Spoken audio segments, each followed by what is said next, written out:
Good morning students. आज हम next phylum Coelenterata का वर्णन करेंगे, सिलेंट्रेटा के बारे में पढ़ेंगे। जैसा कि आपने पहले पढ़ा है, हमने पहला फाइलम पढ़ा था पोरीफेरा। आज नेक्स्ट फाइलम है सिलेंट्रेटा। इसका अगर आप नाम देखें सिलेंट्रेटा, ये नाम ये वास्तव में इस फाइलम का करैक्टर बताता है। ये है सिलेंट्रेटा का मतलब होता है इनमें सिलेंट्रॉन है। सिलेंट्रॉन किसको कहते हैं? सिलेंट्रॉन वास्तव में इस दो अक्षरों का मिक्सचर है, एक सिलोन और एक एंट्रॉन। इसमें दोनों को मिला के एक ही केविटी होती है। सिलोम और एंट्रॉन दोनों मिला के एक केविटी होती है, इसको कहते हैं सिलेंट्रॉन।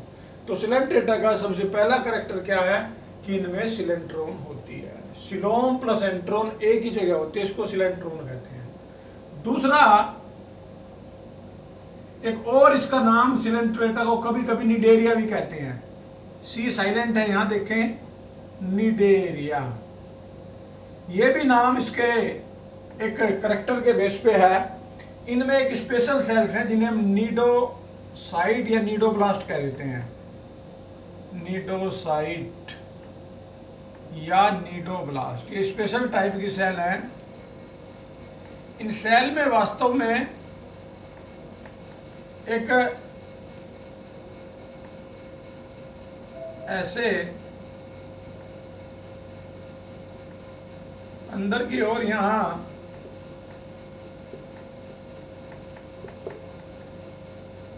एक ऐसे बाहर को एक लंबा थ्रेड लाइक स्ट्रक्चर जो कि चुभने का काम करता है, ये थ्रेड लाइक स्ट्रक्चर है। और यहां इसमें स्पाइन होते हैं। तो ये स्पेशल टाइप की सेल्स हैं। ये सेल पाई जाती है जो नीडोसिल या नीडोसाइट या नीडोब्लास्ट, इन सेल की प्रेजेंस की वजह से इनको हम कहते हैं निडेरिया। तो निडेरिया या सिलेंट्रेटा एक ही बात है। कहीं कहीं आपको निडेरिया लिखा मिलेगा, कहीं आपको सिलेंट्रेटा लिखा मिलेगा। दोनों एक ही बात है। हम फाइलम सिलेंट्रेटा को निडेरिया भी कहते हैं। फाइलम सिलेंट्रेटा और निडेरिया। अब बात आती है इनके स्पेशल कैरेक्टर की। तो इनका कैरेक्टर, ये दो कैरेक्टर तो मैंने बता दिया आपको। अब आप तीसरा कैरेक्टर मान सकते हैं। ये सारे के सारे एक्वेटिक हैं, पानी में पाए जाते हैं। पानी के बाहर कोई नहीं मिलता, ज्यादातर समुद्र में मिलते हैं। मैराइन है मोस्टली।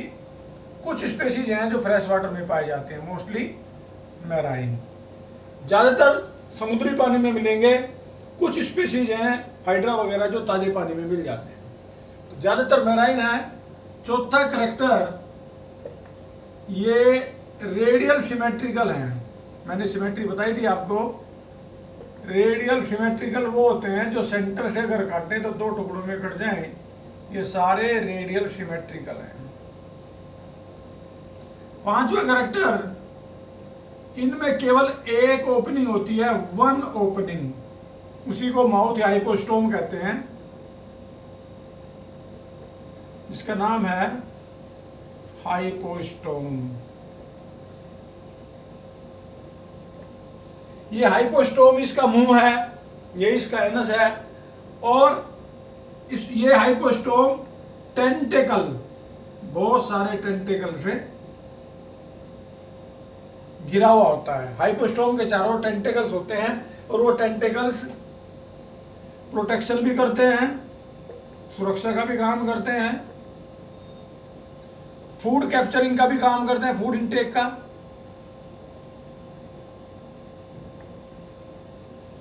ये सारे डिप्लोब्लास्टिक हैं।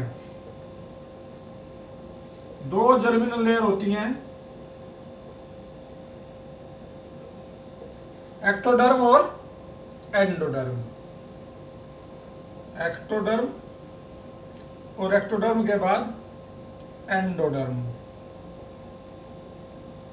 बीच में नॉन सेलुलर लेयर है मीजोग्लोइया। इन दोनों के बीच में जो लेयर है उसमें सेल नहीं होती, इसको कहते हैं मीजोग्लोइया।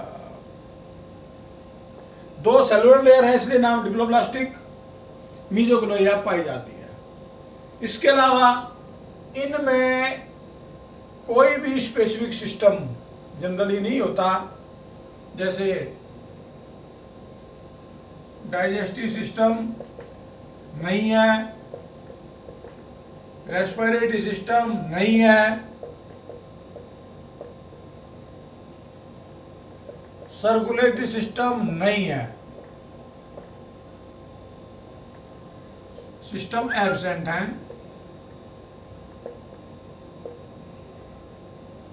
डिफ्यूजन के द्वारा ये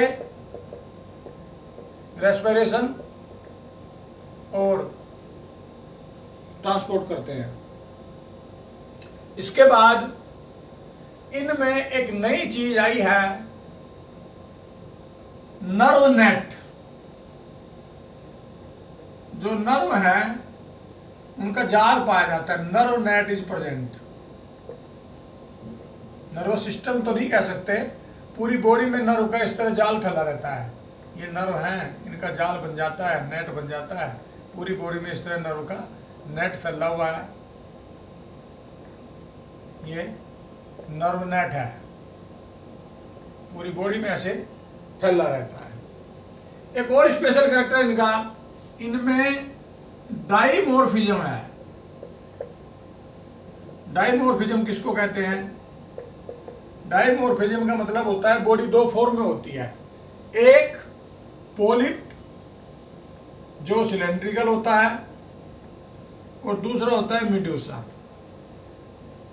बॉडी में दो फॉर्म होते हैं, एक पोलिप और दूसरा मेडूसा। पोलिप सिलेंड्रिकल फॉर्म है, इस तरह सिलेंडर की तरह का होता है, और मेडूसी इस तरह छतरी की तरह का होता है, अम्ब्रेला लाइक शेप है ये मेडूसा। दो फॉर्म में बॉडी पाई जाती है, पोलिप और मेडूसा, इसको कहते हैं डाइमॉर्फिज्म। कुछ ऑर्गेनिज्म खाली पोलिप रूप में पाए जाते हैं, कुछ मेडूसा में पाए जाते हैं, कुछ दोनों में पाए जाते हैं।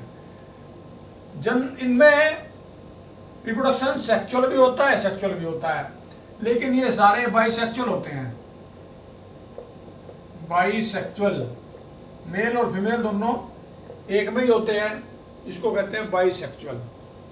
लार्वा बनेगा तो ऐसे डेवलपमेंट को हम कहते हैं indirect development. Indirect development. Regeneration की पावर है, अगर आपने हाइड्रा को काट दिया तो एक हाइड्रा से दो हाइड्रा बन जाएंगे। रीजनरेशन की बहुत ज्यादा पावर होती है। इसमें जितने भी ये सिलेंट्रेट हैं, ये सारे के सारे पानी में रहते हैं, तो पानी से ही भोजन प्राप्त करते हैं। जब पानी इनके अंदर आता है तो उसी में से इनके शरीर में कुछ स्पेशल सेल्स हैं, ये टेंटेकल के द्वारा मूव कर जाते हैं, टेंटेकल से मूव कर जाते हैं। इसके स्पेसिफिक एग्जांपल हैं हाइड्रा। हाइड्रा नाम आपने सुना होगा।